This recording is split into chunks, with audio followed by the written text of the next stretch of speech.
जय जगन्नाथ शुभ सकाळ सांग माने वेलकम आउ गोटे नुआ वीडियो को मो चैनल रे आपण समस्त को स्वागत। आज तो रविवार बिलेई माने मोर सब बार जानी जाइचंती गेट पाखरे जाइंकी समस्त उत्पात होउचंती माछ वाला को अपेक्षा करचंती।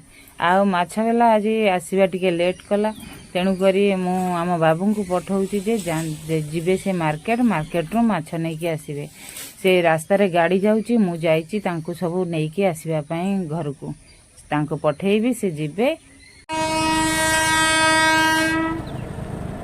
सांग माने जय जगन्नाथ मालिक जन पठे देले बट मु आसिकरी हम घर पाए जेतु स्टेशन 100-200 मीटर तेणु करी मु आसिला भितर देखला गो ट्रेन गेट पछि ट्रेन पास करछि fast passenger Kharagpur Khordha road fast passenger हम गाड़ी पारेला परे मा बुझिबी आउ देखिबा मार्केट रू कौन कौन अवेलेबल अछि आनिबा। तो देखन संग माने ये होछि चेन्नई हाईवे जोटा कि वेस्ट बेंगल चेन्नई हाईवे हम आसी बाजार पाखे पहुँच जाइए। देखो मटन सब राइट साइड लगी सांग मैंने जहाँ हो तक चैनल को टे सपोर्ट करूँ। आउ प्रत्येक दिन संध्या 6:30 जमार भूलेनि विनर देखापी जो मैंने नुआ अच्छा चैनल को सब्सक्राइब करूँ। आउ आगू को चलतु देखिए मार्केट रे कौन कौन मिलूँ। आगे तो ऑर्डर होती बिलेई मानक माछ आगे देखिए माछ मार्केट देन आउ जा कि चलते देखिए आज माछ मार्केट रे कि माछ सब पड़ी जेहेतु ये आउट ऑफ स्टेट माने मतलब जहाँ कहती आउट ऑफ स्टूडियो रे एटा आउटसाइड रे शूटिंग होची तेणुक भॉइसटा मुझे देती जदि किसी भूल रही देन क्षमा करेंगे आगू माड़ी जी स्किप करने ना। देखिए आज माछ मार्केट रे पहुँच गले कौन कौन मिलूँ माछ देखिए आगे बिलेई मानक माछ ऑर्डर होती देन आउ जा कि घर पे नवा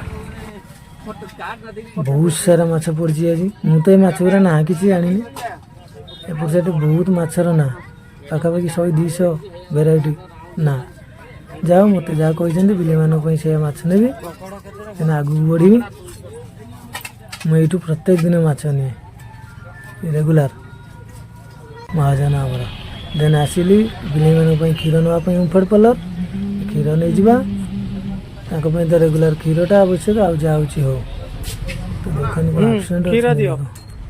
डाकी दे क्षीर नहीं जावा देन से तो मटन खाइबे मटन सब मटन नहीं गली बिरियानी बोधे करिए कहते आज बिरियानी सागर मटन सूप टी हम से तो खाइबे अल्प मटन नहीं जावा आ संध्या को मटन घुगुनी भी आइटम रखिए। आज बापा देवे माछ खाइया को पतलू कौन हो अल्प मिसे 200 टका नहीं एटा कोनटा बिलेई भाई चलो चलो आज तुम हाथ रू खाइबे आ चलो चलो चलो चलो मोटू तार को हाँ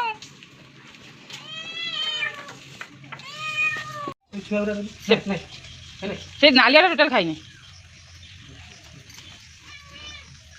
आम आम आम आम इला देखा होने देख से रांपी दब मोटू सैला ना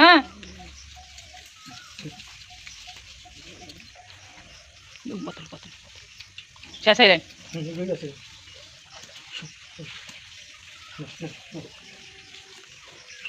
आको गुंडी की गुंडी गुंडी गोटे बड़टी दियो सपो हे मो हाथ को चाहूँ कह अच्छी कि मो हाथ में आज नुआ मेम्बर खावा दौरान खाओ जहाँ पेट न पड़ो जाए भात खाईदेव बुढ़ा को दियो बुढ़ा बुढ़ा बुढ़ा हे बुढ़ा ये आउ गोटे दियो सैला धड़ी धड़ी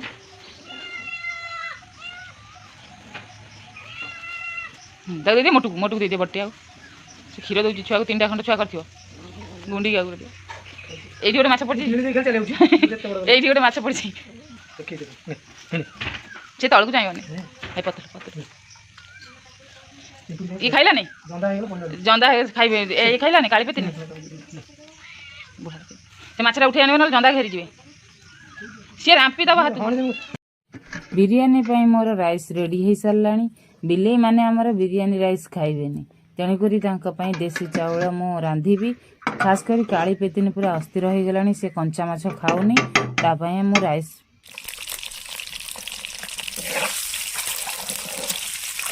बिरयानी ପାଇଁ ଆମର ରାଇସ୍ ତ ଦେଖିଲେ ହୋଇସାରିଛି ରେଡ଼ି। ବର୍ତ୍ତମାନ ଏଗ୍ଟା ଆମର ଫ୍ରାଏ ହେଉଛି। ଆମର 6ଟି ଅଣ୍ଡା ନେଇଛି, 6ଟା ଅଣ୍ଡାକୁ ଫ୍ରାଏ କରିଦେଇଛି। ତାକୁ ବାହାର କରିଦେଲା ପରେ ଗରମ ତେଲରେ ପଡ଼ିଲା ଆମର ଚିନି, ଗୋଟା ଗରମ ମସଲା, ତେଜପତ୍ର, ମସଲା ପଡ଼ିଲା, ସେ କଷା ହେବ। କଷା ହେଇସାରିଲା ପରେ ଆମର ମଟନ୍ ସୁପ୍ ପ୍ରସ୍ତୁତ ହେବ। ମଟନ୍ ସୁପ୍ଟାକୁ ଆଗ ଆମେ କରିକି ବାହାର କରିଦେବା, ତାପରେ ବିରିୟାନୀ ବସେଇବା। ମସଲା ଭଲ ଭାବରେ ଆମର ରେଡ଼ି ହେଇଗଲାଣି। ଏଇ ମସଲାରୁ ଅଧା ମୁଁ କାଢ଼ିଦେବି ବିରିୟାନୀ ପାଇଁ, ଆଉ ଅଧା ଆମର ମଟନ୍ ସୁପ୍ ବନା ହେବ। ମଟନ୍ ହେଇ ପଡ଼ିଗଲା। ମଟନ୍ ବର୍ତ୍ତମାନ ଭଲ ଭାବରେ କଷା ହେବ। ମନେ ରଖିବେ ମଟନ୍କୁ ଭଲ ଭାବରେ କଷିବେ ଏଇଥିପାଇଁ ଯେ ମଟନ୍ର ଯେତିକ ସବୁ ପାଣି ଥିବ ସବୁ ଯେମିତି କଷାରେ ତାର ଶୁଖିଯିବ। ନହେଲେ ଯଦି ଆମେ ପାଣି ଦେଇକି ତାକୁ କଷିବା ମଟନ୍ର ଟେଷ୍ଟ ଭଲ ରହିବନି। ମଟନ୍ ସୁପ୍ ମୋର ରେଡ଼ି ହେଇସାରିଥିଲା। ତାକୁ କାଢ଼ି ଦେଇକି ବର୍ତ୍ତମାନ ଏକ୍ସଟ୍ରା ମସଲା ମୁଁ ଅଲଗା ରଖିଥିଲି। ବର୍ତ୍ତମାନ ଆମେ ବିରିୟାନୀ ପାଇଁ ତାର ସେଟିଂ ସବୁ ବନା ହେଉଛି। ତଳେ ମସଲା ଦିଆ ହେଇଗଲା ଆଳୁ ସହିତ, ଆଉ କିଛି ରାଇସ୍ ଦିଆହେଲା, ତାପରେ ଆମର ଭଜା ଯାଇଥିବା ପିଆଜ ଦିଆହେଲା, ତାପରେ ଅଣ୍ଡା ପଡ଼ିବ। ଅଣ୍ଡା ତା ଦେହରେ ରହିକି ପୁଣି ଆଉ କିଛି ରାଇସ୍ ଉପରେ ଦିଆହେବ। ବାସ୍ ଆମେ ରାଇସ୍ରେ କଲର୍ ଦେଇନେ। କଲର୍ ଖାଇବା କ'ଣ ଘରେ ବନାଉଛେ, କଲର୍ ଦେବା କ'ଣ ନିହାତି ଜରୁରୀ? ଭଲ ଲାଗେନି କଲର୍ ଦେଲେ। ମାର୍କେଟରେ ମିଳିବ ଯେଉଁଗୁଡ଼ାକ ଖାଲି କଲର୍, ମାନେ ଅଧିକା ତେଲ ମସଲା, ଜମାରୁ ବି ଟେଷ୍ଟ ଲାଗେନି। ଆମର ଆଉ 3ଟା ଅଣ୍ଡା ବି ଉପରେ ଥୁଆ ହେଇଗଲା। ଅଣ୍ଡା ଯେହେତୁ ଆମେ ଖାଇବା ପାଇଁ ଟିକେ କୁଞ୍ଚୁ ତଥାପି ଅଳ୍ପ ଅଣ୍ଡାରେ କରାହେଇଛି। ଆଉ ବାକି ପିଆଜ ମୁଁ ଦେଇଦେଲି। ତାପରେ ଆମର ଟିକେ ମାନେ ତେଲ ପଡ଼ିବ। ତେଲ ନୁହଁ, ଜଳ ଗୋଲାପ ଜଳ ଆଉ କେଉଡ଼ା ଜଳ ପଡ଼ିବ ଆ ଉପରେ। ମୁଁ 1 ଚାମଚ କେଉଡ଼ା ଜଳରେ ଆଉ ପାଣି ମିଶାଇଦେଲି। ତାପରେ ଦିଆଯିବ, ତାର ସ୍ମେଲ୍ଟା ବଢ଼ିଆ ଆସିବ। କେଉଡ଼ା ଜଳଟା ଖାଇଲେ ଦେହ ପାଇଁ ବି ବହୁତ ଭଲ। ରୋଜ୍ ୱାଟରଟା ବି ଦେହ ପାଇଁ ଭଲ। ରୋଜ୍ ୱାଟର ଦେଖନ୍ତୁ, ପୁଣି ମିଛ କଥା ଭାବିବେ ମୁଁ ଦେଲିନି ବୋଲି। ମୁଁ ସେଇଥିପାଇଁ ବୋତଲ ବି ଦେଖେଇ ଦେଇଛି। ବାସ୍ ଆମର ଦେଇଦେଲେ ତା ଉପରେ। ଏବେ ଆଉ କ'ଣ ଦିଆହେବ? ଘିଅ ଟିକେ ପକେଇବା। ଦେଶୀ ଗୁଆ ଘିଅ ଟିକେ ଆ ଉପରେ ପଡ଼ିବ। ଦେଶୀ ଗୁଆ ଘିଅ ପକେଇଦେଲେ ତାର ମଜା ପୁରା ଜବରଦସ୍ତ ଆସିବ। ଦେଖିଲେ ସବୁ ବୁଲେଇଦେଲି। ବର୍ତ୍ତମାନ ତାକୁ ଦମ୍ ଦେଇଦେବା। ଦମ୍ ମୁଁ ଯେହେତୁ କଡ଼େଇରେ କରିଛି, ତାକୁ ଘୋଡ଼େଇ ଦେଇକି ତା ଉପରେ ଗୋଟେ ଓଜନିଆ ଜିନିଷ କ'ଣ ରଖିଦେବି। ଓଜନିଆ ଜିନିଷ କ'ଣ, ପାଣି କଂସା ଥୋଇଦେବି। ଆଉ ବାସ୍ ସେ ତାର ଷ୍ଟିମ୍ ହେବ। ଆଉ 10ରୁ 15 ମିନିଟ୍ ପର୍ଯ୍ୟନ୍ତ ଆମେ ଷ୍ଟିମ୍ରେ ଦେବା। ତାପରେ ଆମର ପ୍ରସ୍ତୁତ ହେଇଯିବ ବିରିୟାନୀ। ଆଉ ଖାଇବା। ଆଉ ଭିଡ଼ିଓଟିକୁ ଶେଷ ପର୍ଯ୍ୟନ୍ତ ଦେଖିବାକୁ ଅନୁରୋଧ। ଜମା ବି ସ୍କିପ୍ କରିକି ଯିବେନି, ଶେଷ ପର୍ଯ୍ୟନ୍ତ ଦେଖନ୍ତୁ। ଆମର ବିଲେଇମାନଙ୍କ ପାଇଁ ବିରିୟାନୀ ପ୍ରସ୍ତୁତ ଚାଲିଛି ବର୍ତ୍ତମାନ। ବିଲେଇମାନେ ଭାତ ସହିତ, ତାଙ୍କର ଯେଉଁ ଅଲଗା ଭାତ କରିଥିଲି ତା ସହିତ ଅଣ୍ଡା ଗୋଳା ହେଉଛି। ତାଙ୍କ ପାଇଁ ବି ବିରିୟାନୀ ଟିକେ ଦରକାର ନା ନାହିଁ? ସେ ସବୁ ପାଣି ସବୁ ଅଲଗା ପ୍ରକାର ଦିଆହେଇଛି, ସେ ଖାଇବେନି। ତାଙ୍କର ପ୍ରସ୍ତୁତ ହେଇଗଲା ଏଗ୍ ବିରିୟାନୀ। ତାଙ୍କ ପାଇଁ ପତ୍ର ପଡ଼ିଗଲା, ସେମାନେ ଖାଇବେ। ବସିଗଲେଣି ସବୁ ଠାକୁରାଣୀ ଭଳିଆ। ବାସ୍ ଖାଅ, ବିନ୍ଦାସରେ ଖାଇକି ମାଡ଼ଗୋଳ ଲଗାଅ। ପତଲୁ ମୋଟୁ ପାଇଁ ମୁଁ ଅଲଗା ନେଇଯାଉଛି, ସେପଟ ବାଡ଼େ ଦେଇଦେବି, ସେମାନେ ବି ଖାଇବେ। ଏମାନେ ଆଉ 5-6ଟା ଏପଟରେ ଖାଇବେ। ଆମର ଏପଟରେ ତ ବିରିୟାନୀ ରେଡ଼ି। ଏବେ ବଢ଼ା କୁଢ଼ା କରିବା, ଖାନା ପିନା କରିବା। ଆପଣମାନେ ଏମିତି କରିକି ଘରେ ଖାଆନ୍ତୁ। ମାର୍କେଟରୁ ଆଣିକି କିଣିକି ଖାଇଲେ କ'ଣ ଟେଷ୍ଟ ଲାଗୁଛି, ଆଉ ଘରେ ନିଜେ ତିଆରି କରିକି ଖାଇବେ କେମିତି ଟେଷ୍ଟ ଲାଗୁଛି ନିଜେ ଜାଣିପାରିବେ। କ'ଣ ଭାରି ଟିଣ ପଇଡ଼ ପିଉଛ? ତମ ଦେହରେ ପିଇଥିଲ ନା? ବେଶୀ ପିଇଛନ୍ତି।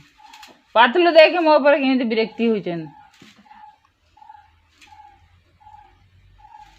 ପାତଲ, ଏ ପାତଲ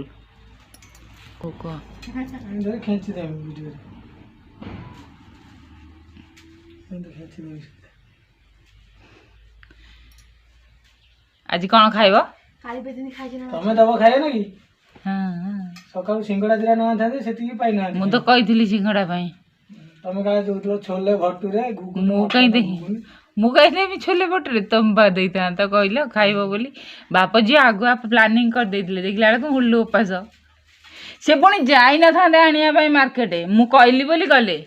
ଏତେ କଷ୍ଟ ଯେ ତାଙ୍କୁ ହଉ କ'ଣ ଢୁ ସାଙ୍ଗମାନେ ପ୍ରସ୍ତୁତ ଏବେ ଅଣ୍ଡା ବିରିୟାନୀ କେମିତି ଲାଗିଲା ଏବେ ଆମେ ଟେଷ୍ଟ କରିବା। ଆଉ ମୋରି ଭଳିଆ କେମିତି ମୁଁ କେଉଁ ପ୍ରୋସେସରେ ତିଆରି କଲି ସମସ୍ତେ ନିଜେ ନିଜେ ଟ୍ରାଏ କରିବେ। ଆମର ଗୋଟା ଅଣ୍ଡା ବିରିୟାନୀ ରେଡ଼ି, ତା ସହିତ ମଟନ ଝୋଳ।